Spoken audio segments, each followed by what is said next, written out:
OpenAI has unveiled GPT-4o Mini, the most budget-friendly AI model yet.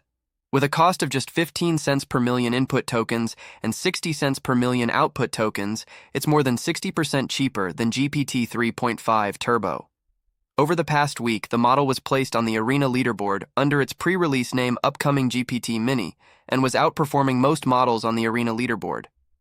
GPT-4o Mini performs well on various tasks, including real-time customer support and handling large volumes of text. It supports text and vision now, with plans for video and audio in the future, all while offering improved efficiency in handling non-English text. GPT-4o Mini is outperforming previous models and has released model evaluation scores on its website, showing that the new Mini excels in reasoning, maths, and coding. This new model supports a wide range of languages and advanced function calling and offers developers powerful new tools for building applications with cost-efficient intelligence.